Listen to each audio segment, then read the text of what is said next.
Muchas gracias, Antonio. Estimados colegas, tengan todos ustedes muy buenas tardes y gracias por su participación en el tercer webinar. Siendo esta una continuación del primer webinar y segundo webinar del área de ciencias sociales, es importante recordar que tanto en el primer webinar como en el segundo abordamos sobre el enfoque del área. La capacidad interpreta críticamente fuentes diversas y la capacidad comprende el tiempo histórico. Para los tres webinars nos estamos apoyando de una situación, la cual vamos a recordar a continuación. Y dice así: a 200 años de nuestra independencia, siguiente, ¿no? A 200 años de nuestra independencia, el Perú enfrenta diversos problemas de índole social, político y económico. Ante ello, la respuesta de la población puede ser diversa. Pero esto no es reciente. La posibilidad de independizarse generó en los diversos sectores de la población del siglo XIX incertidumbres y expectativas basadas en sus ideales, intereses y motivaciones. ¿Cómo respondieron los distintos sectores sociales ante la causa independentista? ¿Ha cambiado nuestra forma de responder frente a las diversas situaciones que vive nuestro país actualmente? En ese sentido, colegas, continuando con la misma situación, abordaremos en este webinar qué implica la elaboración de explicaciones sobre procesos históricos. Para efectos de este tercer webinar, proponemos la siguiente pregunta: ¿por qué la población afrodescendiente actuó de distinta manera ante la causa independentista? Colegas, esta pregunta será eje para abordar la elaboración de explicaciones sobre procesos históricos. Estamos enfatizando sobre la población afrodescendiente, pues fue uno de los sectores sociales que venimos desarrollando tanto en el primer y segundo webinar para la mediación de la competencia Construye Interpretaciones Históricas. Recordemos que la competencia Construye Interpretaciones Históricas implica combinar tres capacidades, como se puede observar en el gráfico. Estas son: interpreta críticamente fuentes diversas, comprende el tiempo histórico y elabora explicaciones sobre procesos históricos. Asimismo, es importante precisar que esta competencia, colega, se sustenta en dos elementos claves. Uno de ellos es el pensamiento histórico y el otro es la conciencia histórica. En el siguiente mapa conceptual se puede observar hacia el lado derecho que el estudiante sustenta una posición crítica sobre hechos y procesos históricos en base o a través de la articulación de distintas fuentes, la comprensión de los cambios temporales y la explicación de múltiples causas y consecuencias. Todo ello se enmarca dentro del pensamiento histórico, como ustedes pueden ver ahí, de color rosado. Y como se puede observar hacia el lado izquierdo, implica que el estudiante se reconozca o comprenda como sujeto histórico, protagonista de los procesos y como tal producto de un pasado. Comprenda su presente y que a su vez él sea consciente que está construyendo su futuro. Todo ello, colegas, se enmarca dentro de la conciencia histórica. Entonces nos preguntamos, ¿qué es el pensamiento histórico? ¿Qué implica la conciencia histórica? Para ello, para abordar lo que es el pensamiento histórico, nos apoyaremos de la propuesta de Peter Seijas y Tom Morton, como se puede observar en el siguiente gráfico. Peter Seijas y Tom Morton definen el pensamiento histórico como el proceso creativo que realizan los historiadores para interpretar las fuentes del pasado y generar las narrativas históricas. Estos dos autores plantean que se debe tener en cuenta 6 aspectos claves, como se ha colocado en la gráfica. La primera de ellas dice: partir de enseñarles a los estudiantes el concepto de evidencia del pasado. Es decir, que en las fuentes históricas encontramos una evidencia de los hechos ocurridos en el pasado. No es el relato de la historia, es la evidencia desde un lado de la historia, desde una visión. 2 puntos claves, colegas, de la evidencia histórica es que la evidencia se obtiene desde las fuentes. Al analizar las fuentes, al contrastar las fuentes, yo obtengo la evidencia. Otro punto clave de la evidencia es que la evidencia sostiene un argumento, ¿no?, de una explicación histórica. Entonces, ahora, esta evidencia, como hemos dicho, desde un lado de la historia, desde una visión, desde una perspectiva, hablamos de otro punto clave y pasamos a perspectiva histórica. Dice, ¿no? Frente a los hechos del pasado, existen diferentes visiones. Las personas, colegas, observamos los hechos y las entendemos, las analizamos con distinta perspectiva, dependiendo de cómo esto impacta en nuestras vidas. Por ejemplo, aparecen intereses distintos, roles distintos. No todos los criollos estuvieron a favor de la independencia. Ello ocurre porque viene el problema desde distintas perspectivas, desde diferentes visiones y roles. Pregunto, ¿todos los afrodescendientes habrán visto la causa independentista de la misma manera? Hay que analizar intereses y qué roles juegan, desde dónde está bien el proceso de la independencia. Por ello es importante enseñar a los estudiantes a ver las diferentes perspectivas en la historia. Ahora pasemos al siguiente punto, la relevancia. ¿Qué significa? Significa la importancia que le damos a los hechos en el pasado. Hay hechos del pasado que han pasado casi anónimamente, por ejemplo, algunas pandemias. Sin embargo, ahora, en la actualidad, se aborda dicha temática, pues nos acercamos al pasado desde nuestras preocupaciones del presente y le damos a dar relevancia e importancia distinta a los hechos. Entonces, la relevancia histórica enfatiza en la importancia que le damos a un hecho o proceso histórico. En el siguiente punto hablamos de la temporalidad. Significa ubicar en un determinado momento histórico y en un contexto que tiene determinadas características los hechos y las fuentes. Ubicar los hechos y las fuentes en su momento histórico. Muchas veces lo obviamos y no contextualizamos. Por ejemplo, las acuarelas de Pancho Fierro. ¿En qué momento Pancho Fierro realiza esas acuarelas? Antes de la independencia, después de la independencia, en todo el proceso, en toda la transición de independencia, tenemos que ubicar esta fuente. Por ejemplo, ¿en qué momento histórico fue realizada? Otro punto que plantea tanto Seijas como Morton es el cambio y la continuidad. ¿Qué implica ello? Implica poder analizar que en los hechos y procesos históricos se producen cambios. Según algunos estudios, nuestros estudiantes pueden darse cuenta con más facilidad de los cambios, colegas. Pueden darse cuenta más fácil de los cambios, pero hay mayor dificultad en que ellos se den cuenta de las continuidades o permanencias. Finalmente, un último punto que plantean los autores son las causas y consecuencias, ¿no? Se refiere a las múltiples causas y consecuencias que los hechos o procesos históricos tienen. Por ejemplo, caída del Tahuantinsuyo. ¿Habrá sido solamente una causa? No, ¿verdad? Fueron múltiples causas. ¿Dónde encuentro esas evidencias? En las fuentes. Y estas múltiples causas también yo las puedo jerarquizar. Igual también hubieron múltiples consecuencias. Entonces, estos 6 elementos forman parte de la competencia construir interpretaciones históricas. Por ejemplo, ahí yo puedo ver las fuentes, interpretar prácticamente las fuentes para obtener de ellas evidencias. ¿Qué más puedo ver ahí? El tiempo histórico, ¿no? Veo la temporalidad, los cambios y continuidades. ¿Qué más observo ahí? Las múltiples causas, la explicación, ¿no? Que implica las múltiples causas y consecuencias. Entonces, las 3 capacidades de nuestra competencia se encuentran íntimamente vinculadas. Y esas, a su vez, tienen un marco conceptual que está, ¿no? que las sostiene, que es el pensamiento histórico. Entonces, así como tenemos el pensamiento histórico, también tenemos otro marco conceptual que sostiene la competencia, que es la conciencia histórica, que la podemos observar en el siguiente gráfico. En este caso vamos a citar a Jaisman, ¿no? Él lo propone, ¿no? Y lo encontramos en los estudios realizados por Angevic y Borges. ¿Qué plantean? Ellos sostienen que la conciencia histórica es la relación entre la interpretación del pasado y la comprensión del presente y la perspectiva del futuro, ¿no? Hablan del pasado, presente y futuro. Asimismo, John Rusen sostiene que la conciencia histórica implica la relación entre el pasado, presente y futuro, es decir, la conciencia temporal. Él también le llama conciencia temporal a la conciencia histórica. Ello le permite a la persona reconocer el cambio y la continuidad.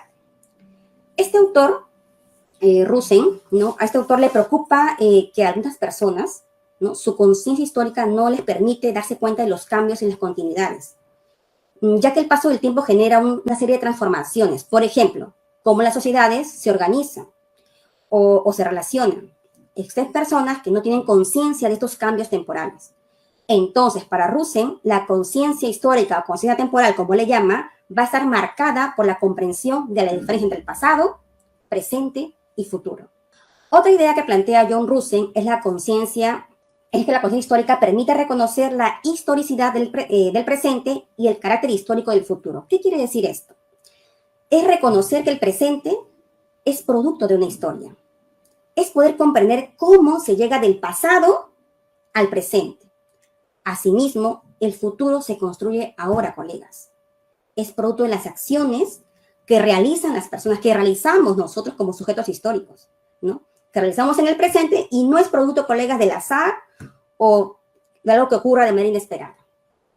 En consecuencia, la competencia construye interpretaciones históricas, está planteada también con la idea de la construcción de la experiencia y el tiempo. Por ello debemos mediar, ¿no? Para que los estudiantes entiendan la experiencia temporal, para que puedan comprender que el pasado se interpreta desde el presente. Además, para entender el presente y anticipar el futuro. Entonces, la competencia construida en interpretación histórica se enmarca dentro de dos marcos conceptuales: el pensamiento histórico y la conciencia histórica, como se puede observar en el siguiente gráfico. De color celeste, se coloca ahí, ¿no?, pensamiento histórico, ahí están nuestras capacidades, ¿no?, la interpretación de fuentes, la comprensión del tiempo, la explicación de las múltiples causas y consecuencias, y de color naranja, en la parte inferior, está la conciencia histórica. Ahí está cómo interpreto críticamente el pasado, comprendo el presente y construyo con mis acciones un mejor futuro. Por ello, soy un sujeto histórico, soy un ciudadano consciente de mi pasado, comprendo mi presente y por ello me proyecto y con mis acciones, ¿no?, aún construyo un mejor futuro. ¿Y esto cómo se vincula con el enfoque del área?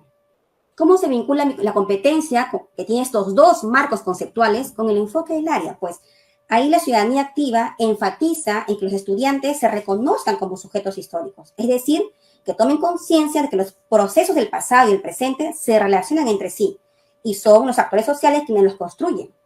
Asimismo, que desarrollen el pensamiento histórico, es decir, las capacidades para interpretar el pasado de manera crítica a través de la interpretación de fuentes, la comprensión del tiempo histórico y la explicación de las causas y consecuencias de un hecho o proceso histórico. Ahora, en el siguiente gráfico, a modo de resumen, recordemos algunas ideas fuerza sobre lo abordado tanto en el primer y segundo webinar. Como ustedes se pueden dar cuenta, es una línea de tiempo y hoy cerramos nuestro tercer webinar. En el primer webinar abordamos el enfoque del área, pero también una capacidad, que es la de interpretar críticamente en fuentes diversas. Y para ello, enfatizamos, por ejemplo, la pertinencia de la fuente. En el caso de la pertinencia de la fuente, ahí vemos que se relaciona con la contribución de la fuente respecto a la explicación de un acontecimiento histórico, ¿no? Nos hacemos preguntas como que esta fuente me ayuda a responder a la pregunta. Entonces, cuando analicemos lo que Jorge en el bloque 3 va a explicar, no iba a usar fuentes para dar respuesta a la pregunta de los afrodescendientes. Entonces nos preguntemos, ¿esta fuente me ayuda a responder la pregunta histórica? Otra idea fuerza, con referencia a esta capacidad, es el contexto de la fuente. Y aquí es alusión a las características del lugar y momento donde se produjo la fuente, ¿no? Ubicarla en un proceso histórico. Ahí nos preguntamos, por ejemplo, ¿en qué época se ubica esta fuente? Otra idea fuerza es el mensaje de la fuente. Y para ello, colegas, acá hay que enfatizar, no es resumir, no es hacer un resumen, no. Es darnos cuenta sobre lo que desea transmitir o comunicar o convencer esa fuente. Por eso me puedo preguntar, ¿qué me quiere decir? ¿No? ¿De qué me quiere convencer esta fuente? Y una cuarta idea fuerza es la perspectiva del autor, ¿no? Ahí, por ejemplo, es un conjunto de ideas, concepciones y formas de pensar el autor en el momento de producir la fuente. Las preguntas claves pueden ser, ¿no?, ¿quién es el autor? ¿Desde dónde escribe? ¿Por qué tiene ese punto de vista? Y en el segundo webinar abordamos básicamente lo que es la capacidad de comprender el tiempo histórico y también ahí planteamos 4 ideas claves. Una de ellas es la convención humana. ¿Qué quiere decir? La manera, ¿no?, en que medimos el paso del tiempo es una convención humana. Por ejemplo, ¿no?, algunos separan, pues, no, edad media, antigua, moderna, contemporánea, son convenciones. O las periodificaciones que hacemos aquí en el Perú, ya sea de John Rowe, de Lumbreras, son convenciones, ¿no?, una convención humana. ¿Qué más vimos? Vimos simultaneidades. ¿A qué hace referencia? ¿No? Es reconocer que diversos procesos o hechos históricos pueden ocurrir en el mismo tiempo, ¿no?, y en diferentes espacios. A eso le llamamos simultaneidades. Por ejemplo, ¿no?, ¿qué pasaba cuando termina la Primera Guerra Mundial, ¿no? ¿Qué pasaba en el Perú, por ejemplo, ¿no? Y entre otros. Luego vemos, hay otra idea fuerza, que son los cambios y permanencias. ¿A qué es alusión? No es comprender y explicar los cambios y permanencias que se dan en los hechos o procesos históricos. Por ejemplo, recordemos en el webinar, ¿no? Cuando Antonio nos mostraba un PPT en la cual habían imágenes del aguatero, ¿no? O la que vendía leche, o en fin, ¿no? Entonces, cómo hasta la actualidad de repente se mantienen algunos tipos de estas prácticas o profesiones, no sé, y también han cambiado, ¿no? ¿Qué ha cambiado? ¿No? La forma en cómo de repente el transporte, cómo lo hacían antes, usando nuevos animales, ahora es diferente. Entonces, también implicaba comprender estos cambios y esas permanencias. Finalmente, los ritmos y duraciones, ¿no? Ahí nos apoyamos mucho de Braudel. Braudel plantea, pues, ¿no? Las duraciones cortas, duraciones medias, duraciones largas, ¿no? Entonces, por ejemplo, cuando hablamos de duraciones cortas, ¿no? Puede ser tiempo corto, una batalla, o duraciones de medias, ¿no? ¿Qué cambios políticos, económicos y sociales se dan al producirse la Segunda Guerra Mundial? O de larga duración, ¿no? Que tienen que ver con las estructuras o las mentalidades, ¿no? Por ejemplo, el sistema capitalista, el sistema de producción feudal, la llamada Edad Media, ¿no? Y cuando hablo de mentalidades, colegas, también, por ejemplo, tiene que ver con otros paradigmas, ¿no? Duran más porque la duración es mayor porque tiene que ver con nuestra estructura mental, ¿no? Son nuestras, por ejemplo, ¿no? Cambiamos de paradigma, cómo enseñar, cambiamos de enfoque, entonces no es fácil, a veces muchas veces no somos tan flexibles a ello, entonces dura más el cambio o transitar de un paradigma hacia otro. Finalmente, colegas, en la siguiente lámina se puede observar una definición que hemos cogido del programa curricular de educación secundaria, y es qué implica la elaboración de explicaciones sobre procesos históricos. En la página 45 de ese programa curricular dice lo siguiente: es jerarquizar las causas de los procesos históricos, relacionando las motivaciones de sus protagonistas con su cosmovisión y la época en la que vivieron. También es establecer las múltiples consecuencias de los procesos del pasado y sus implicancias en el presente, así como reconocer que se va construyendo nuestro futuro. ¿Qué quiere decir? Acá hay ideas claves en esta definición que, por ejemplo, es las causas. ¿Qué implica jerarquizar las causas? Otra idea clave acá hablamos de las motivaciones. Hay protagonistas que tienen diversas motivaciones. Motivaciones que también, ¿no? Están arraigadas también a la cosmovisión que ellos tienen, a la época también en la que ellos han vivido. Esta capacidad también tiene una idea fuerza que son las consecuencias. Y no dice una consecuencia, ahí dice múltiples consecuencias, que también lo vamos a abordar el día de hoy. Entonces, colegas, nosotros estamos construyendo, ¿no?, nuestro futuro en base a toda esta implicancia de las explicaciones históricas. En la siguiente lámina tenemos, por ejemplo, lo siguiente. Esta capacidad de elaborar explicaciones sobre procesos históricos implica establecer relaciones entre diversos tipos de causas, ya sean políticas, económicas, sociales o culturales. Esta capacidad también implica jerarquizar las causas que dieron origen a un proceso histórico complejo. Esta capacidad también implica establecer las múltiples consecuencias de los procesos del pasado y sus implicancias en el presente. Se elaboran argumentos basados en evidencias. Pregunto, ¿esas evidencias de dónde las obtengo? ¿Quién me da esas evidencias? Muy bien, como lo explicamos en minutos anteriores, las evidencias las obtengo de las fuentes, ¿no? Al contrastar las fuentes, yo obtengo de ahí evidencias, ¿no? Y se dan cuenta de que hay varias explicaciones para un mismo hecho o proceso histórico. Reconocer también la relevancia del proceso histórico a partir de sus consecuencias en la actualidad. Entonces nos preguntamos, colegas, ¿qué implica explicar hechos o procesos históricos desde múltiples causas y consecuencias? ¿A qué nos referimos con las motivaciones, ideas, comportamientos o circunstancias que vivieron los grupos sociales o personajes históricos? Para dar respuesta a estas preguntas, vamos a profundizar, colegas, en conceptos claves de esta capacidad. Nuestra capacidad es elaborar explicaciones sobre procesos históricos. Y para ello, doy paso a mi compañera Margarita, que nos va a trabajar los conceptos claves en el bloque 2. Muchas gracias. Gracias, Jacqueline. Antes que entre la especialista Margarita, Qué interesante los aspectos abordados, Jacquelina, sobre todo la explicación de esos dos elementos que sustentan la competencia construye interpretaciones históricas, ¿no? Esos dos elementos que son el fundamento de esta competencia es el pensamiento histórico y la conciencia histórica. El pensamiento histórico entendido como el proceso para interpretar y generar explicaciones acerca del pasado a partir del trabajo con fuentes, de las perspectivas de los actores, de las nociones de temporalidad, de tiempo histórico, de las causas y de las consecuencias. La conciencia histórica comprendida como aquella capacidad que nos permite sentirnos sujetos históricos, comprendiendo el presente a partir de la interpretación del pasado para construir el futuro. Asimismo, es muy interesante conocer la relación entre el pensamiento histórico, la conciencia histórica y el enfoque del área, que es la ciudadanía activa.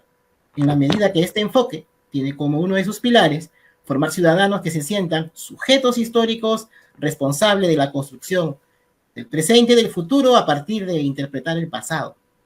Ahora, para dar inicio al segundo bloque, ahora sí, vamos a invitar a Margarita Luna, quien va a abordar los conceptos claves para comprender la capacidad, elabora explicaciones sobre procesos históricos, ¿no? Adelante, Margarita. Muchas gracias, Antonio. Bien, efectivamente, en este segundo bloque vamos a abordar algunos conceptos que son muy importantes de comprender, no solamente por nosotros como maestros, sino también por nuestros estudiantes, porque son ellos los que los van a aplicar en este proceso de construir su interpretación histórica. Sabemos, como ya nos ha dicho Jacquelina, que en esta construcción de la interpretación histórica, nosotros vamos a ir combinando, articulando estas capacidades. Y lo vamos a ver a medida que vamos avanzando en este webinar, cómo se mezclan estas capacidades. Si bien es cierto, nosotros por efectos del webinar hemos ido trabajando cada capacidad porque conlleva una profundidad que debemos conocer, en el momento de nuestra praxis, estas capacidades realmente siempre están apareciendo, son recurrentes.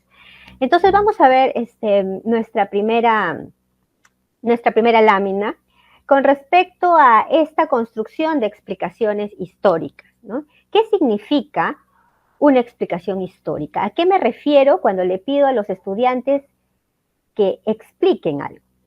Hay que aclarar que no significa que me den pues toda la descripción detallada de los hechos, las fechas, los nombres, ¿no? A veces le pedimos que nos relate, que nos cuente, y creemos que así estamos aprendiendo la historia.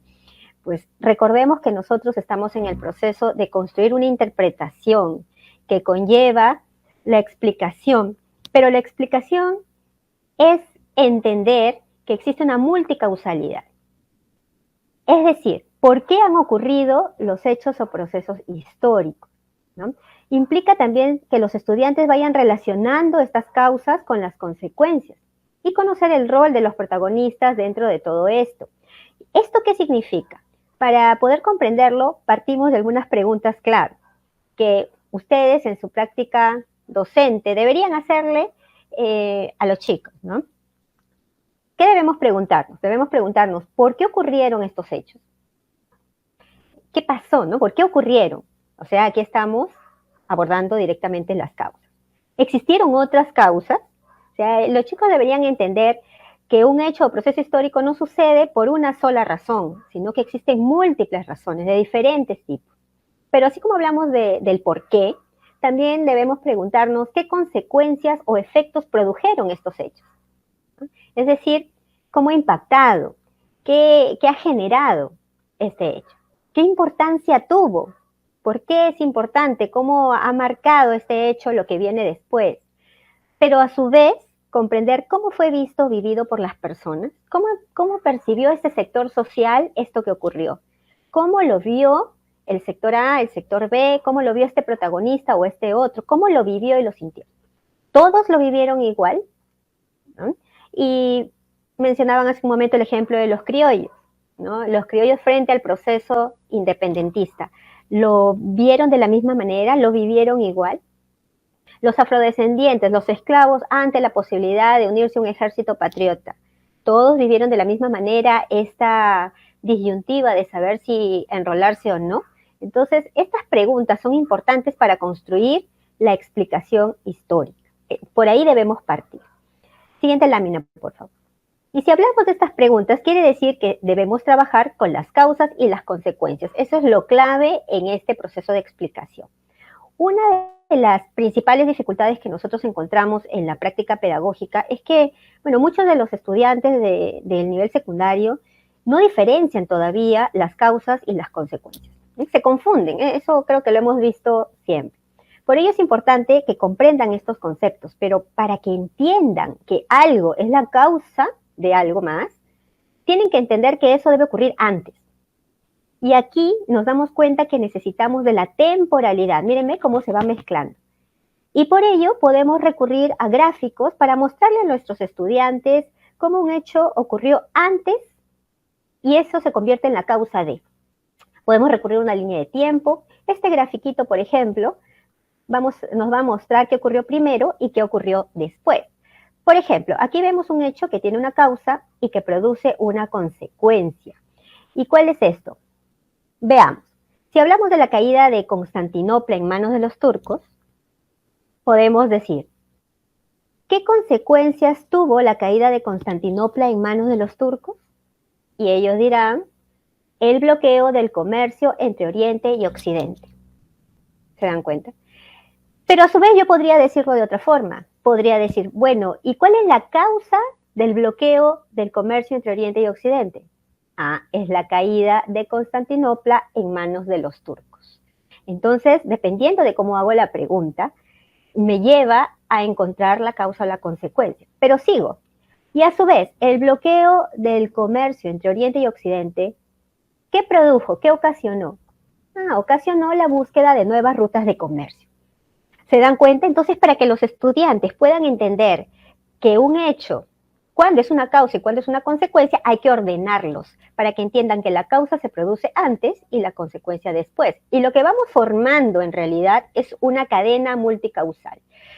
¿Por qué ponemos aquí otras causas? ¿No? Porque los chicos cuando vayan leyendo, vayan trabajando con las fuentes, van a ir encontrando estas causas.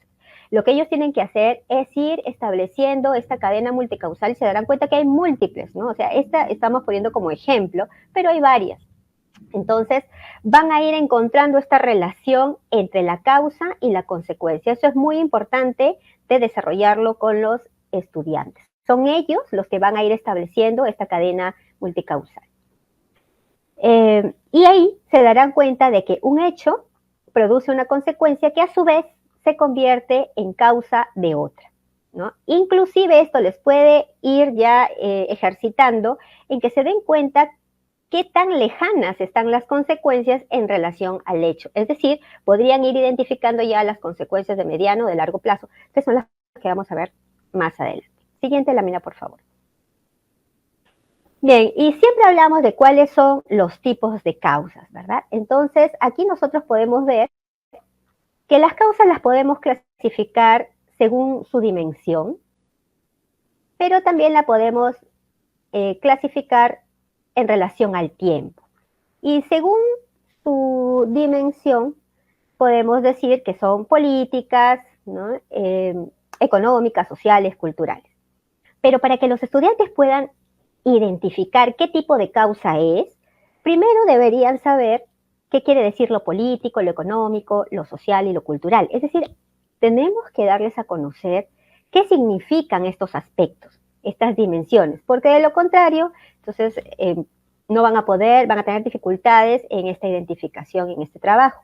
Entonces ahí tenemos que trabajar explicando que las causas políticas son aquellas pues, que involucran el poder, las autoridades, los sistemas de gobierno, estas relaciones, que las causas económicas están asociadas al trabajo, ¿no? A todas las actividades económicas, a la riqueza, ya sea individual, colectiva, a los bienes, etc.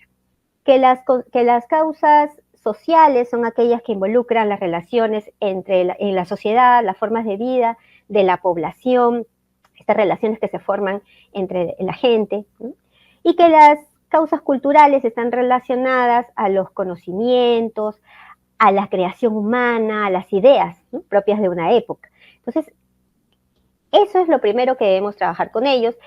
Y dependiendo del grado, también es importante que vayamos ejercitándolos, porque sabemos que mientras más pequeños todavía son muy concretos, ¿no?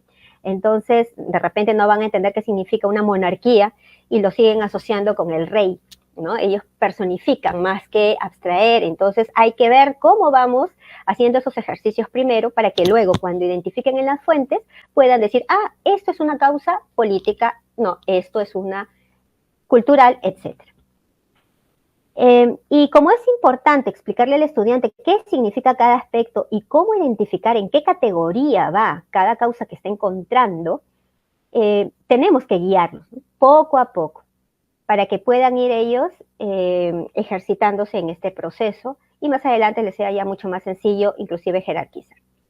También tenemos las causas en relación al tiempo y que tienen que ver con qué tan lejanas o cercanas están en relación al hecho o proceso que estamos estudiando, y podría ser las causas estructurales, las coyunturales o las de corto plazo, es decir, aquellas que vienen de mucho tiempo, las que tienen una coyuntura, es decir, un tiempo medio, y las más inmediatas, ¿no? Bien, vamos a ver esto con un ejemplo, ¿no? Por favor, siguiente lámina. Por ejemplo, aquí tenemos nosotros el caso de un hecho histórico, ¿no? Un proceso de la Revolución Francesa.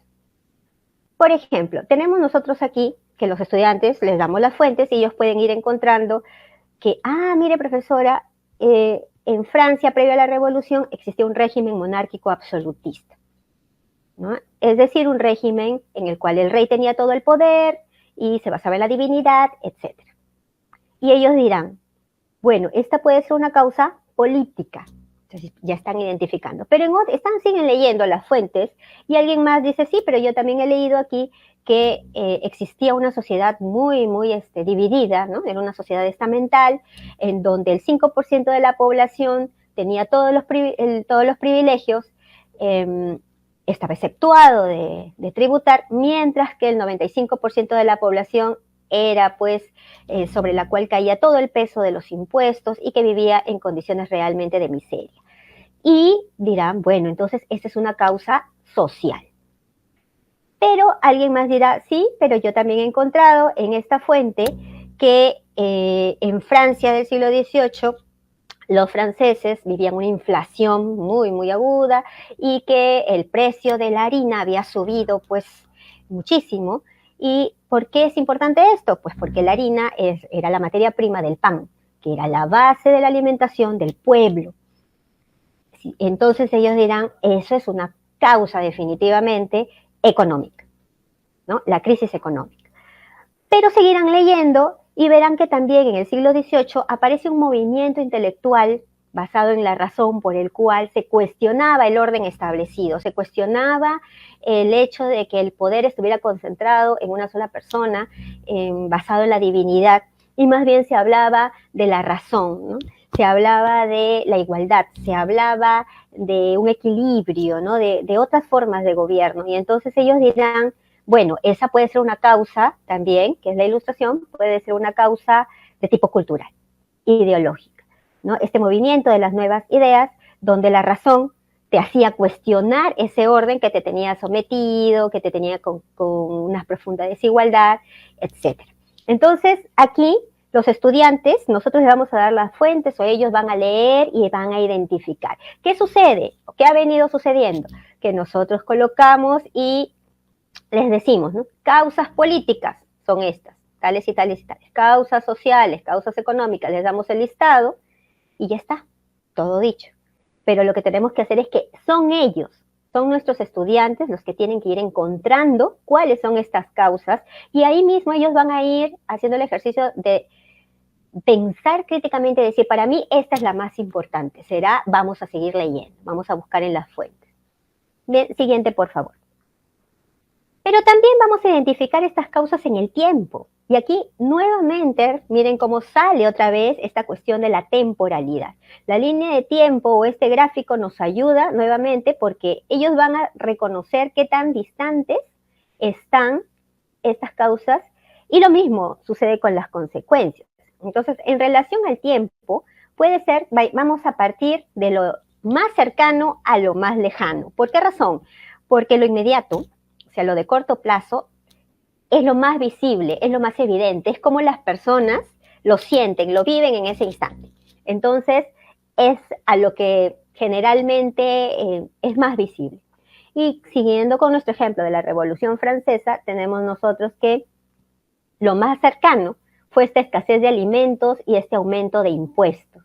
Entonces, estos acontecimientos, estas situaciones de corto plazo, la escasez de alimentos, el aumento de impuestos, es lo que afectó a la población y la llevó a rebelarse, a tomar la Bastilla, a salir con las armas, etcétera. Es como lo más inmediato. Pero tenemos que hacer el ejercicio de decirle a los estudiantes qué hay detrás de esto. Por eso es que hemos partido de lo cercano hacia lo lejano. ¿Qué hay detrás de esta escasez de alimentos y de este aumento de impuestos?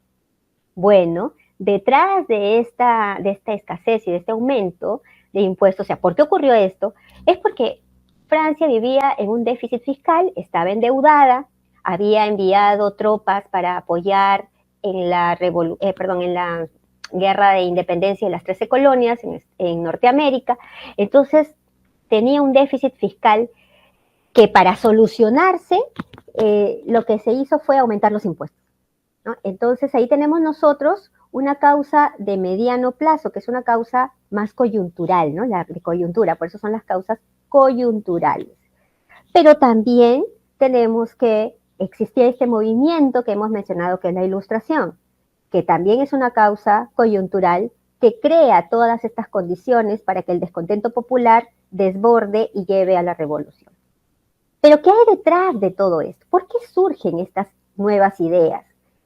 ¿Qué sucede? ¿Qué estaba pasando? ¿Qué hay detrás de todo este descontento, detrás de este surgimiento, de este cuestionamiento al poder del rey? Bueno, es que por muchos, muchos siglos existió una estructura establecida que se mantuvo por mucho tiempo, que era pues la existencia de una monarquía absoluta que sobrevivía desde tiempos feudales, que era ya un sistema caduco, ¿no?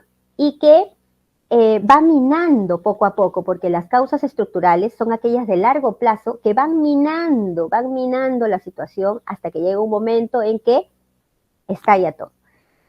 Y a esto le sumamos esta profunda desigualdad social que va también allí minando en la población hasta que llegó un momento en el cual estalló la revolución. Entonces, si nos damos cuenta aquí, nosotros tenemos las causas estructurales, las coyunturales y los acontecimientos que son en su conjunto una serie de causas que llevaron, en este caso, a la Revolución Francesa, pero que a su vez son causas políticas, económicas, sociales y culturales. Si nos damos cuenta, ahí están. Hay causas políticas que son estructurales, pero hay causas también, hay causas sociales que son estructurales, hay causas económicas que pueden ser coyunturales, pero también los acontecimientos. Entonces, están ahí. Son los estudiantes los que tienen que darse cuenta que estas no es que hayan causas políticas, sociales, económicas, etcétera, por un lado, causas estructurales, coyunturales, por otro lado. No, son las mismas causas que a su vez pueden ser de largo, mediano o corto plazo. Y si nos damos cuenta, entonces aquí nosotros en esta explicación sobre el proceso histórico, también estamos comprendiendo el tiempo histórico y obviamente dónde van a encontrar todas estas evidencias es en las fuentes. Por eso es que ahí están nuestras 3 capacidades, ¿no? Entonces siempre estamos recurriendo a ello, es un proceso recurrente. Siguiente, por favor. La siguiente, por favor. La siguiente, esa. Esa. Bien. Ahora hablemos de las consecuencias. Aplica lo mismo para hablar de políticas económicas, etcétera. Pero antes de pasar a ver las consecuencias con el ejemplo, tendríamos que hacer una diferencia, ¿no? La primera de las consecuencias son el impacto que genera un hecho, un proceso histórico, ¿no? Es lo que viene después de. Pero lo que interesa aquí aclarar es que las consecuencias son distintas a los cambios, ¿ya? Las consecuencias no son necesariamente los cambios. Los cambios generan consecuencias. Por ejemplo, si nosotros hablamos veamos esto con algo cotidiano, ¿no? Si alguien perdió el trabajo por una razón y consiguió uno nuevo, ese es un cambio. Y ahora ya no voy a trabajar en este lugar, ahora voy a trabajar en este otro. Entonces, cambié de trabajo. Ese cambio en mi vida va a generarme consecuencias. Por ejemplo, dependiendo del sueldo que yo tenga ahora, puede ser que mejore o no mi calidad de vida. También ese cambio va a hacer que conozca nuevas personas y que tenga la posibilidad de ampliar mi círculo social y generar nuevas amistades, por ejemplo. De repente ese cambio ahora va a traer que yo me movilice más tiempo porque ese trabajo está más lejos de donde yo trabajaba antes. ¿Se dan cuenta? Entonces, los cambios no son lo mismo que las consecuencias. Eso es lo que debemos aclarar primero. Ahora sí, por favor, la anterior, para ver el ejemplo. Exacto. Bien, tomemos aquí las consecuencias según la temporalidad, pero ahí vamos identificando todo lo demás también. Por ejemplo, en el caso de la caída del Tahuantinsuyo, usemos este ejemplo. La caída del Tahuantinsuyo es un proceso que va a traer una serie de consecuencias políticas, económicas, sociales y culturales o religiosas, ¿no? Por ejemplo, si hablamos de lo político, nosotros, sin decir los aspectos, podemos decir que una de las que se ven directamente es la sustitución del poder, ¿no? Hay un reemplazo del poder del Inca por el del rey. Entonces, eso es una consecuencia pronta, ¿no? Es una consecuencia inmediata. Entonces, es una consecuencia de corto plazo, que a su vez es política. Pero también los estudiantes van a leer que otra de las consecuencias que ocurre a raíz de esta caída del Tahuantinsuyo, la llegada de los españoles a nuestro territorio, es que hubo un proceso de mestizaje. Entonces, esta es una consecuencia también de corto plazo, pero a su vez es social. Ahora, si vamos más allá, diremos que cuando llegan los españoles, otra de las consecuencias que se generan es que hay un cambio en el sistema, o hay un reemplazo también con respecto al predominio de ciertas actividades económicas. Es decir, ahora, como las transacciones comerciales cambian, se sustituye el trueque por la moneda. Claro, pero ese es un proceso que va poco a poco, porque primero se hacía pues con el oro que se pesaba en las balanzas, etcétera. Pero esto nos lleva a que ahora se mire al mineral. Entonces, la minería tiene un auge, ¿no? Se deja de lado la agricultura y más bien la minería es la actividad que empieza a sobresalir, por lo mismo pues que se trae un sistema mercantilista, ¿no? Y esta es una consecuencia de mediano plazo, pero a su vez es económica. Pero si seguimos mirando más allá, los estudiantes van a ir encontrando otro tipo de fuentes, le vamos a brindar unas fuentes en donde sabemos, ellos dirán, sí, y también se sustituye la religión, se trae la religión católica, y se sustituyen las creencias, la cosmovisión andina por esta religión católica. Muy bien, eso es verdad, pero habría que analizar, por ejemplo, que cuando recién llegan los españoles y se establece todo este proceso de reemplazar a los dioses andinos por el dios cristiano, surge la extirpación de idolatrías, por ejemplo. Esto es un proceso que poco a poco va siendo más bien, nunca se logra extirpar, ¿no?, esta práctica, sino que más bien lo que va surgiendo es una fusión, lo que se llama el sincretismo religioso, y eso va ocurriendo poco a poco, es más lento, ¿no? Y es más, podríamos decir que hasta hoy sobrevive. Entonces, esto es una consecuencia de largo plazo, pero que a su vez tiene que ver con la cosmovisión, con lo cultural religioso. Entonces se dan cuenta cómo estas consecuencias, las consecuencias y las causas pueden ser de corto, mediano o largo plazo, pero a su vez ahí están mezcladas las políticas económicas, sociales, etc. Siguiente, por favor. Muy bien. Ahora, otro punto importante que nos lleva a otro concepto clave tiene que ver con los protagonistas de la historia, ¿no? La enseñanza de la historia se ha focalizado generalmente en las acciones de estas grandes figuras o personajes, que son importantes, es cierto, pero que han dejado de lado muchas veces a la gente común, a la población, y a la capacidad que tienen de ser pues sujetos históricos. Entonces, ¿cómo nuestros estudiantes van a reconocerse como sujetos históricos si no se ven reflejados en los personajes o en los protagonistas de la historia, ¿no? Entonces, este rol de los protagonistas nos lleva a considerar sus motivaciones. ¿Por qué? ¿Cuáles han sido esas motivaciones que los han llevado a actuar o a no actuar? ¿Cómo se han comportado? ¿Cuáles son las ideas que hay detrás de lo que han hecho? Lo importante es que reconozcamos que estos comportamientos de las personas están marcados también por su contexto, por sus intereses o por sus ideas. Es importante que conozcamos el contexto en el que vivieron estos protagonistas. Y cuando hablamos de protagonistas, no estamos hablando solamente de estos personajes, sino que estamos hablando de la población en general, ¿no? Que son los protagonistas de la historia. Y cuando hablamos del contexto y que hay que conocer qué sucedía en esa época, nuevamente estoy trabajando la temporalidad, ¿no? No podemos, y siempre lo decimos, no podemos tratar de que nuestros estudiantes comprendan o juzguen, porque a veces se ha confundido esto del juicio crítico, con que juzguen un hecho del pasado con las creencias, los valores, las normas, las costumbres del presente. Entonces, lo primero que tenemos que hacer es que para que ellos reconozcan este rol de los protagonistas y sus motivaciones e ideas, etcétera, pues hay que llevarlos al contexto y al marco cultural de la época, ¿no? ¿Qué pasaba? ¿Cómo se pensaba en esa época? Bien, y aquí comprenderemos lo que Jacqueline mencionaba hace un momento también con respecto a la perspectiva histórica. ¿Qué significa o qué implica esta perspectiva histórica? Siguiente, por favor. Implica cómo es que las personas, la gente pensaba y sentía en el pasado, ¿no? ¿Pero para qué? Para entender su pensamiento. Por ejemplo, volvemos a los criollos. Los criollos frente a las ideas de la independencia, ¿no?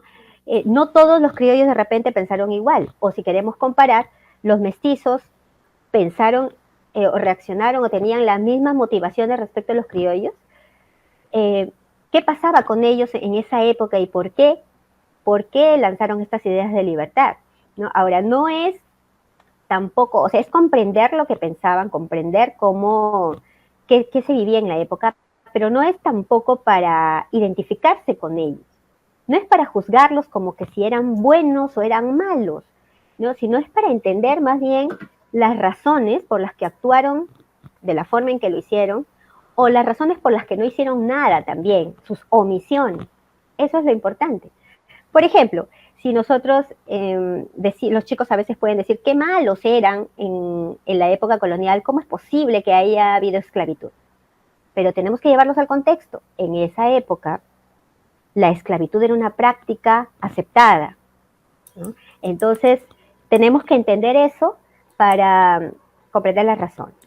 Pero también necesitamos conocer sus intereses, sus múltiples miradas, ¿no? Ya lo dijo también Jacqueline hace un rato, las personas tienen diferentes miradas frente a un mismo hecho y asociarlas a esa situación, a la situación que se vivía en la época. Y para ello vamos a recurrir a las fuentes. O sea, aquí entramos con las fuentes, porque si yo tengo la oportunidad de mirar diversas fuentes, puedo mirar diversas perspectivas, ¿no? Para entender, por ejemplo, por qué Vizcarra y Guzmán escribió la Carta de los Españoles Americanos también.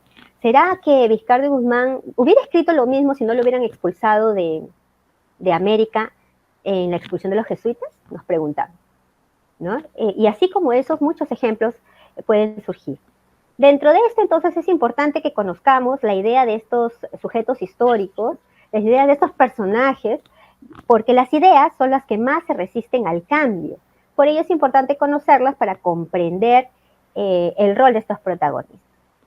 Finalmente, para concluir, debo decir que cuando nuestros estudiantes van conociendo las diferentes perspectivas, no solamente les va a permitir comprender mejor el proceso histórico, sino que también va a hacer que los estudiantes comprendan que frente a un hecho actual también existen diferentes perspectivas y que para ello deben recurrir también a diversas fuentes y no solamente a una mirada, a una visión. De esta forma, ¿qué estamos logrando? Estamos desarrollando nuestro enfoque, el de la ciudadanía activa. Y es así como todas nuestras capacidades nos llevan finalmente a enmarcarnos dentro del enfoque de la ciudadanía activa. Muchas gracias. Muchas gracias, Margarita, por los aportes para comprender estos conceptos claves que implican elaborar explicaciones sobre los procesos históricos. Es evidente que elaborar explicaciones históricas no es una mera narración descriptiva de los hechos del pasado. Queda claro que elaborar explicaciones históricas implica el uso de determinados aspectos fundamentales que le dan sustento a explicar de manera coherente estas explicaciones históricas, ¿no? Algunos de estos elementos que tienen que quedar claro es que estos aspectos fundamentales, primero, deben comprender las múltiples causas y consecuencias de los hechos o procesos históricos, atendiendo a aquellas dimensiones que tú has mencionado, ¿no? Las políticas, las económicas, las sociales, las coyunturales, las estructurales o inmediatas, ¿no? Otro segundo aspecto que implica estas explicaciones históricas es comprender esta cadena multicausal de los hechos o procesos históricos, ¿no? Es decir, comprender cómo una consecuencia se puede convertir en la causa de un nuevo hecho o proceso histórico. Y tercero, creo que queda claro que elaborar explicaciones históricas también implica comprender el rol de los protagonistas, ¿no? Ya sea individual o de forma colectiva, teniendo en cuenta sus perspectivas, sus intereses, sus ideales, para poder entender por qué actuaron de una o de otra manera. Bien, ahora vamos a entrar al tercer bloque del webinar, que estará a cargo del especialista Jorge Delgado, quien se encargará de abordar la elaboración de explicaciones para construir interpretaciones históricas. Adelante, Jorge. Muchas gracias, Antonio.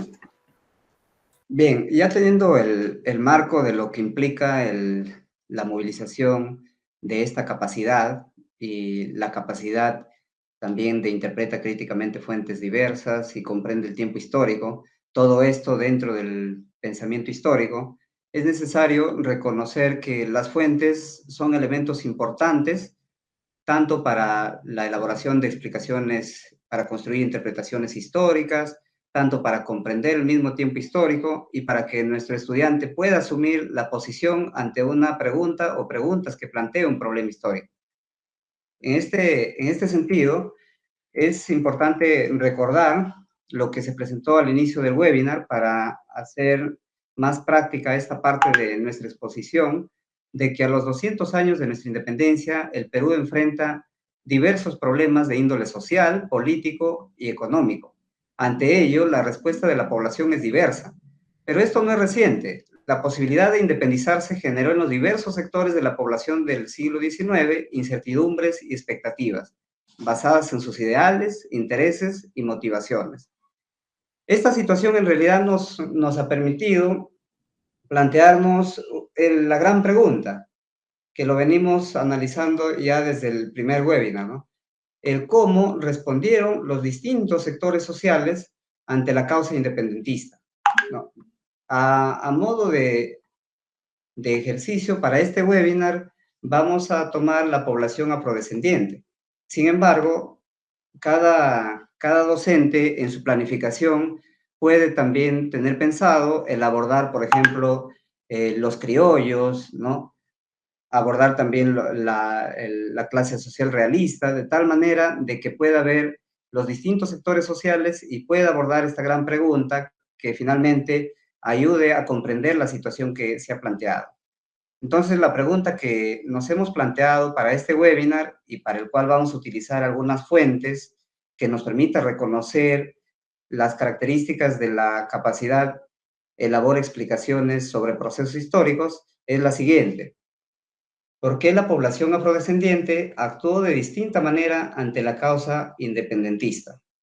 Para llegar a responder esta pregunta, tenemos que revisar qué implica, que esta implica encontrar múltiples causas. Como lo mencionó Margarita en su exposición, estas causas pueden ser por su dimensión, pueden ser políticas, económicas, sociales, culturales. Asimismo, en su dimensión temporal pueden ser de repente estructurales o coyunturales, ¿no? De tal manera que el análisis de estas causas la clasificación y la jerarquización de estas causas me permita dar una respuesta a esta pregunta. Asimismo, esto también me permite ver las motivaciones, ideas y comportamientos, ¿no? Específicamente en este caso de la población afrodescendiente. En este sentido, en uno de los primeros acercamientos que tenemos a la respuesta, es necesario entonces encontrar las causas porque la población afrodescendiente respondió de distinta manera ante la causa independentista. No perdamos de vista de que aquí vamos a encontrar por qué de algunas decisiones y acciones individuales y colectivas, ¿no? Esto nos va a ayudar entonces a ver el porqué de estas decisiones o acciones individuales y colectivas. Y no solamente para quedarnos en la población afrodescendiente del siglo XIX, sino para poder repensar sobre nuestra situación actual, como se plantea acá en la situación que hemos partido, ¿no? ¿Cómo es que damos respuesta desde la colectividad a los distintos problemas, ¿no? Entonces, eso nos va a permitir, de alguna manera, comprender las formas de responder a los problemas sociales actuales.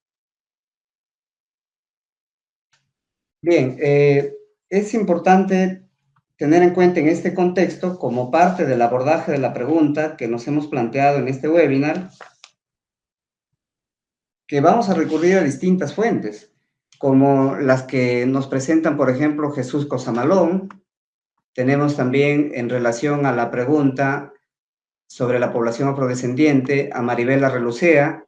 También tenemos, en relación a la pregunta, a Scarlett Offeland, por ejemplo, o a Christine Hunefeld, ¿no? De tal manera que podamos recurrir a estas distintas fuentes y podamos encontrar las causas, los intereses, las motivaciones y el comportamiento de este grupo poblacional. Es importante que cuando abordamos las distintas fuentes, como las que les acabo de mencionar, hagamos esa mediación con nuestros estudiantes y que esa mediación les permita evaluar qué tan confiables y pertinentes son para abordar la pregunta o preguntas que plantea el problema histórico. Entonces, paralelamente que nosotros estamos buscando las causas que generaron en este caso las distintas respuestas de la población afrodescendiente a la causa independentista, a la vez nosotros estamos evaluando la confiabilidad y pertinencia que tengan estas fuentes para abordar la pregunta o preguntas que plantea el problema histórico. Bien, entonces, como estamos viendo en la lámina, encontramos acá que la capacidad elabora explicaciones sobre procesos históricos, no se dinamiza de manera sola, sino se combina en conjunto con la capacidad de interpretar críticamente fuentes diversas y comprende el tiempo histórico. Bien, también es importante reconocer de que en un primer acercamiento a la respuesta, nosotros tendríamos que encontrar o mediar para que nuestros estudiantes encuentren cuáles son esas causas, ¿no? Reconozcan cuáles son esas causas. Y al reconocer, por ejemplo, causas estructurales, el estudiante podría encontrar una de ellas, el trato recibido por parte de la población afrodescendiente, por ejemplo, ¿no? Entonces, él puede plantear de que el trato recibido por la población afrodescendiente, por parte de la población afrodescendiente, influyó de alguna manera en que ésta actúe de distinta manera ante la causa independentista, ¿sí? Del mismo modo, puede encontrar también de algunas causas de tipo coyuntural, por ejemplo, de que el proceso de independencia estaba en marcha. Entonces, al estar en marcha un proceso de independencia que implicaba la movilización de distintos actores, nosotros también podemos encontrar de que estas actuaciones de la población afrodescendiente de distinta manera se debió también a que el proceso de independencia estaba en marcha. Es así de que nosotros podemos distinguir acá una causa coyuntural que también está apuntando a la pregunta que nos hemos planteado.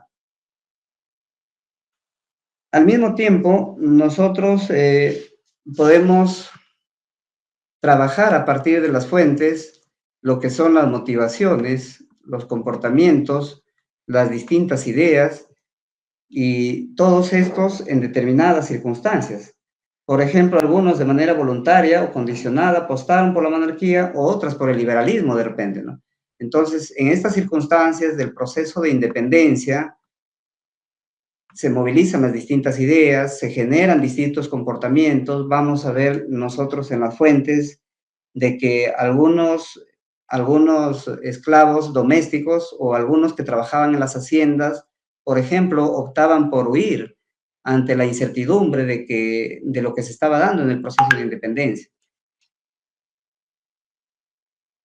Bien, veamos una primera fuente para reconocer un poco cómo es que se movilizan algunas de las características de la capacidad de elaborar explicaciones sobre procesos históricos, ante la pregunta por qué la población afrodescendiente actuó de distinta manera ante la causa independentista. En este caso, vamos a focalizar esta fuente en una de las causas que hemos reconocido para esta dinámica, que es que el proceso de independencia estaba en marcha, ¿no? Como recordarán, en la lámina anterior pudimos ubicar que esta era una de las causas coyunturales, ¿no? Al estar el proceso de independencia en marcha, entonces, de alguna manera, tiene que ver con las motivaciones, con el comportamiento y con las ideas también de los sujetos históricos en este caso. Voy a leer en un primer momento la fuente y luego voy a ir señalando algunas partes de la fuente que en realidad nos van a permitir encontrar si es que hubieron cambios de comportamiento de esta población afrodescendiente, o cuáles fueron las causas que generaron estas distintas respuestas de la población afrodescendiente, o cuáles fueron los intereses que generaron estos distintos tipos de respuestas. En esta fuente 1, que es de Arrelucea y Cosamalón, la coyuntura de la independencia señala lo siguiente: la coyuntura de protestas y fuertes movimientos políticos y sociales de fines del siglo XVIII se prolongó con las guerras de independencia y las luchas de los caudillos, generando nuevas oportunidades para erosionar la esclavitud, desde las fugas, el bandolerismo, ahora con un nuevo tinte político, y los palenques, hasta las posibilidades de utilizar el lenguaje liberal. Un aspecto interesante fue también la posibilidad de utilizar nuevos caminos hacia la libertad y el ascenso social. Por ejemplo, a finales del siglo XVIII, algunos afrodescendientes fueron incorporados en las fuerzas militares realistas, eliminándose varios requisitos y ofreciendo varias ventajas. Asimismo, las independencias nacionales fueron rápidamente asociadas a la libertad y a la abolición de la esclavitud.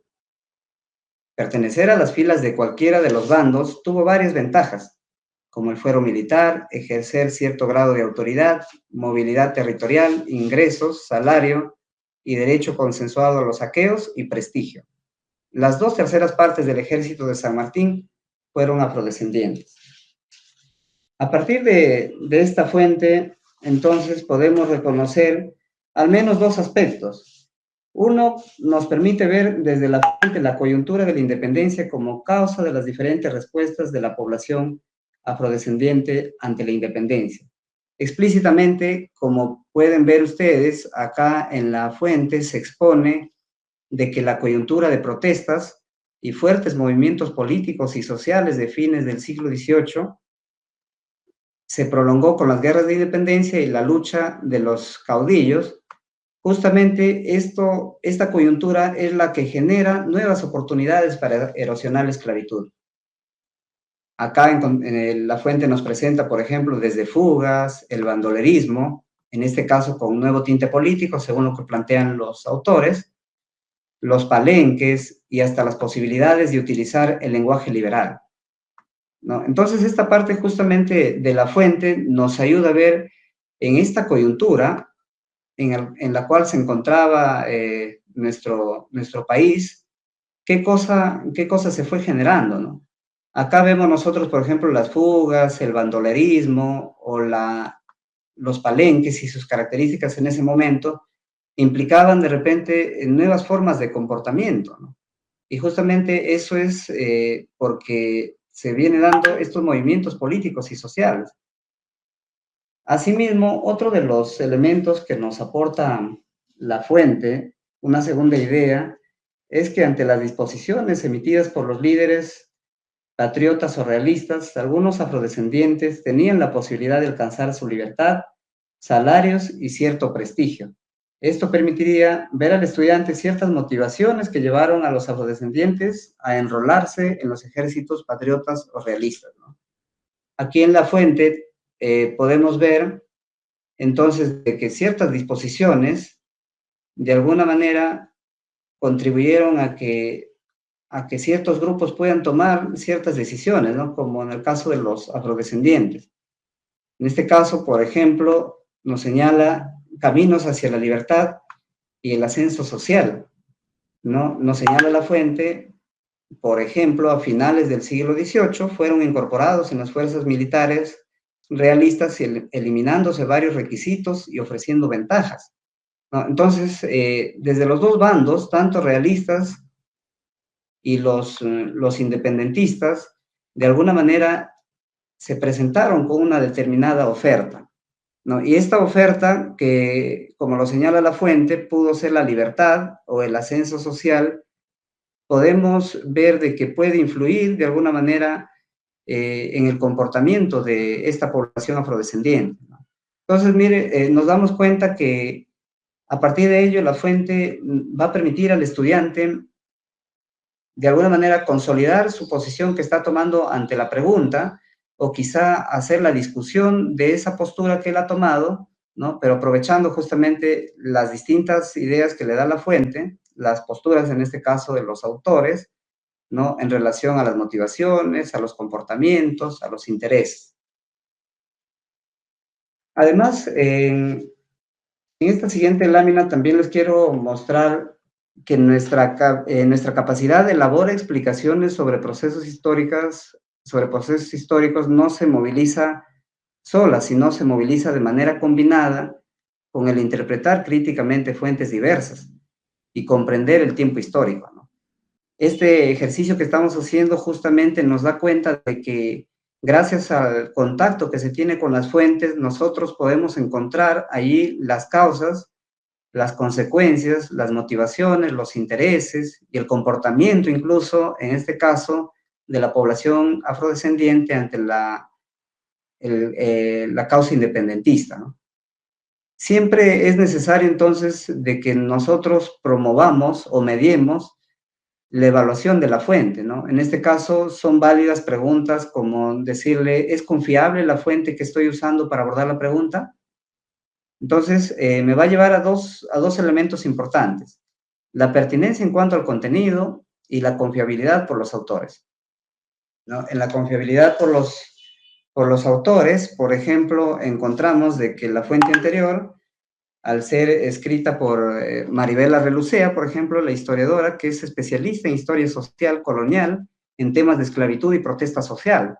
Entonces, esto, de alguna manera, me da cuenta de que esta fuente es pertinente y confiable, ¿no? En la medida de que lo que está presentando es propio de su campo de estudio, de la historiadora, de la investigadora, ¿no?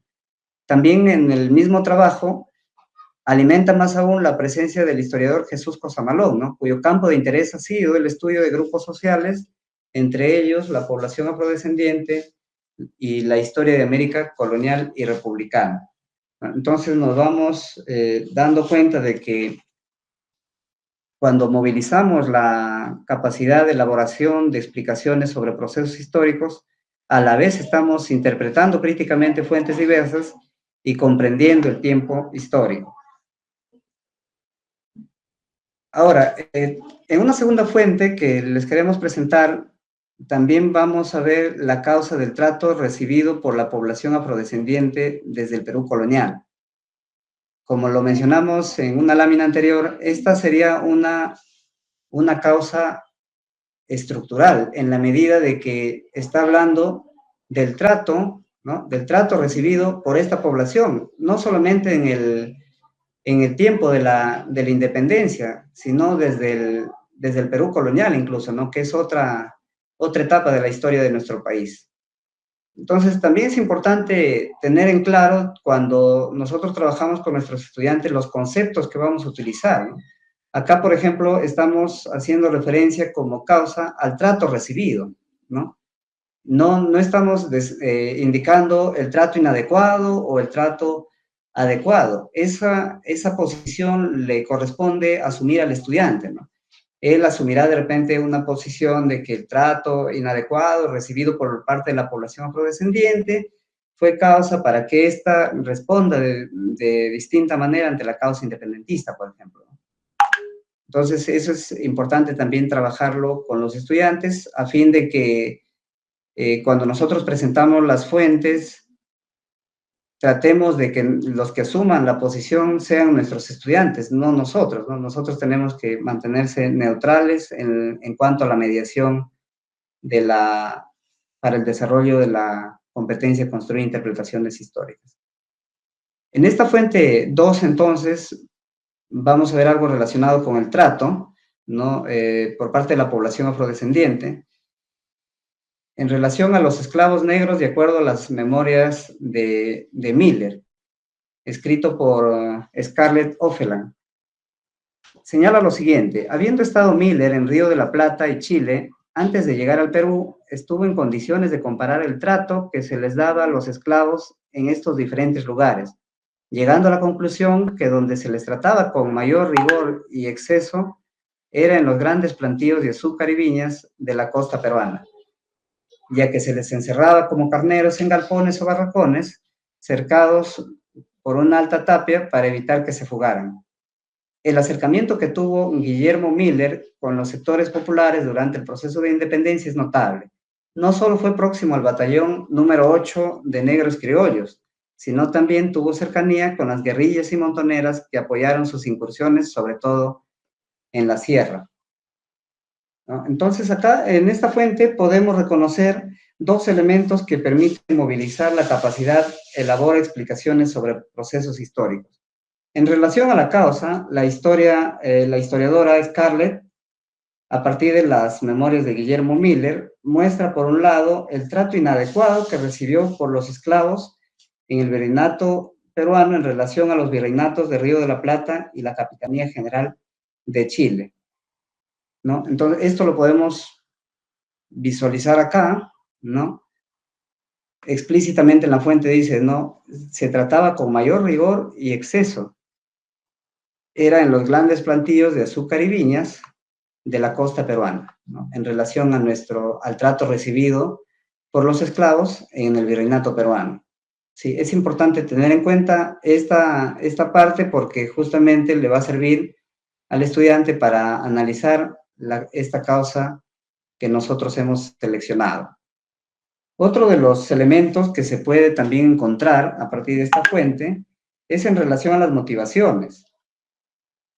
Acá nos señala de que la población afrodescendiente, por sumarse a la causa independentista, se percibe el trato que tuvo Guillermo Miller con respecto a los sectores populares y muy en particular con el sector afrodescendiente, ¿no? Y acá lo señala explícitamente en la fuente, ¿no? El acercamiento que tuvo Guillermo Miller con los sectores populares, ¿no? Es importante tenerlo en cuenta esto. ¿Por qué? Porque a partir de esto, entonces, el estudiante va a tener la posibilidad de poder comprender cómo se enrolaron a las filas, ¿no? No solamente fue de repente de manera condicionada, sino de manera voluntaria, porque al tener un trato de repente cordial o un buen trato, que se puede decir por parte de uno de Guillermo Miller, que es un destacado militar que condujo los ejércitos tanto en la Expedición Libertadora y del Sur, ¿no? Entonces, al recibir un buen trato, de alguna manera pudieron verse motivados para enrolarse en las filas del ejército patriota, en este caso, ¿no? Entonces, vemos ahí, muy en particular, habla en sus memorias el tema de los negros criollos, por ejemplo, ¿no? Y del batallón número 8 tiene una descripción bastante interesante sobre cómo es que estos eran enaltecidos por Guillermo Miller, ¿no? No solamente como simples soldados, sino incluso destacaba su participación como planificadores, como líderes dentro del ejército mismo, ¿no? Bien, este tipo de fuentes nosotros las podemos obtener, ¿no? Directamente, en este caso, esta fuente, por ejemplo, que ha sido publicada en este año, en el 2021, en el marco del Bicentenario, nosotros podemos recurrir a la biblioteca del Bicentenario y podemos encontrar ahí las memorias de Miller, en este caso que han sido trabajadas o recolectadas por Scarlett Offerland, ¿no? De tal manera que nosotros, si tenemos la necesidad de que nuestros estudiantes tengan mayor información respecto a la temática, no solamente podamos dejarles de repente con este extracto que lo estamos utilizando en este momento para el webinar, sino podamos ampliar más, ¿no? De tal manera que ahí es justamente donde el estudiante puede encontrar con mayor posibilidad los intereses, las motivaciones, el comportamiento que tuvieron en este caso este grupo de población ante la causa independentista, ¿no? Bien, en cuanto a vinculación con las demás capacidades a partir de esta fuente, es importante señalar de que la fuente también nos da pie para que el estudiante trabaje, por ejemplo, simultaneidades, ¿no? Hemos visto ahí, en regreso al anterior para poder mostrarles, hemos visto que acá cuando se presenta a Guillermo Miller, se habla de que Miller estuvo en el Río de la Plata y Chile, e hizo esa comparación, ¿no? Comparó el trato, dice acá, comparó el trato tanto del Virreinato del Río de la Plata, de la Capitanía General de Chile y con el Virreinato del Perú. Y al hacer esa comparación, ¿no? Nosotros vemos de que simultáneamente se fue dando el sistema esclavista.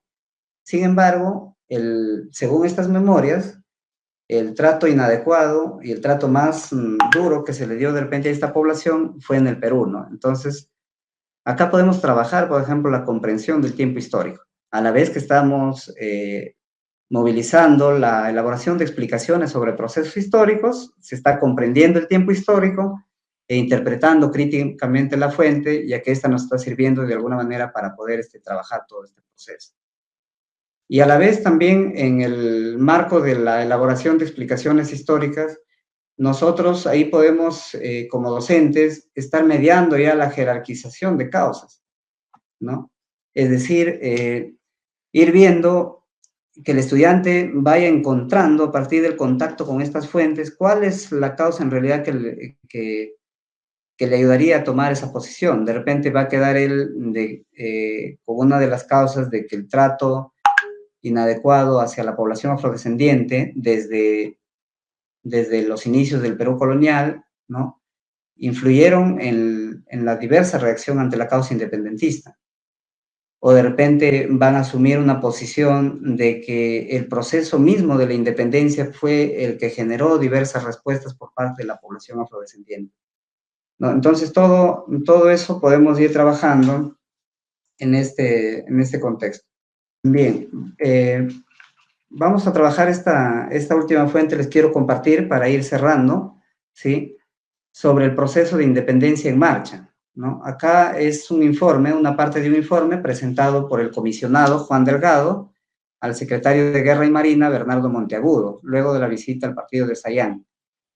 Según esta fuente, nos señala de que a partir de marzo de 1821, San Martín había enviado comisionados a las haciendas del norte cercanas a Lima, para que estos comuniquen las ventajas que tendrían afiliándose al ejército.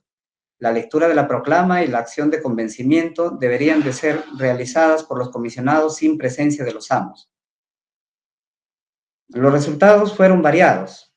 En el partido de Sayán, el comisionado de Juan Delgado visitó algunos lugares e informa sus resultados, ¿no? Entonces, en un primer momento, acá vemos de que la idea de San Martín para poder engrosar las filas del ejército patriota era justamente enviar comisionados, ¿no? Hacia las haciendas del norte, cercanas a Lima, ¿no? Y acá vemos en este informe lo que vamos a encontrar interesante, que hay diversas respuestas. La fuente nos dice los resultados fueron variados, ¿no? Por ejemplo, se señala en el informe: me constituí a la hacienda de Quispico, y habiendo mandado reunir todos los esclavos de ella sin presencia de su amo, y habiéndoles leído la proclama, ya haciéndoles las reflexiones debidas, 18 esclavos declaraban su voluntad, diciendo que gustosamente querían servir en el ejército. Por ejemplo, en esta parte del informe podemos rescatar, ¿no?, de que un sector ya de los esclavos, en este caso de la hacienda que señala acá el informe, de alguna manera recurrieron o se sumaron o estaban decididos a sumarse, al menos es lo que revela la fuente, de manera voluntaria, de manera libre, ¿no? En este caso el ejército patriota. Sin embargo, como podemos ver en este mismo informe, el mismo comisionado informa lo siguiente, ¿no? En la hacienda Andahuasi dice que con ocasión de estar prófugos los esclavos, de ella tiempo ya no se trajo más de uno que voluntariamente quiso servir al ejército. Probablemente también aquí, como en el caso de Pisco, se trataba de una acción deliberada de los hacendados, que ante los temores del avance patriota, el propietario español, temiendo por su vida, escapara, ¿no? Situación ante la que el esclavo decidió huir para escapar a un destino incierto. Acá encontramos otro tipo de respuesta, ¿no? La respuesta aquí es de que al haber una situación de incertidumbre, ¿no?, lo que hace este sector de los esclavos es huir, ¿no? Deciden huir. De repente, igual como en los otros, como lo que se señala también ahí, ¿no?, en las líneas anteriores, de que al ver que los hacendados mismos huían, entonces ellos huían, ¿no? En el mismo pueblo de Sayán, presente el informe, otro tipo de respuesta, ¿no? Esto en caso de los esclavos en servicio doméstico, ¿no?, que son distintos a los que trabajaban en hacienda, en cultivos. Acá señala lo siguiente, ¿no? A los que reunimos no solo se les leyó la proclama y oficio en esta materia, sino también se les hizo presente las regalías que iban a disfrutar de su libertad tomando las armas. A lo que me contestaron que no podían desamparar a sus amos, ¿no? Vemos acá en esta parte del extracto de la fuente, ¿no?, de que hubieron otro sector de repente, una minoría, de que respondía que no podían desamparar a sus amos, ¿no? Ahí vemos la fidelidad hacia el amo.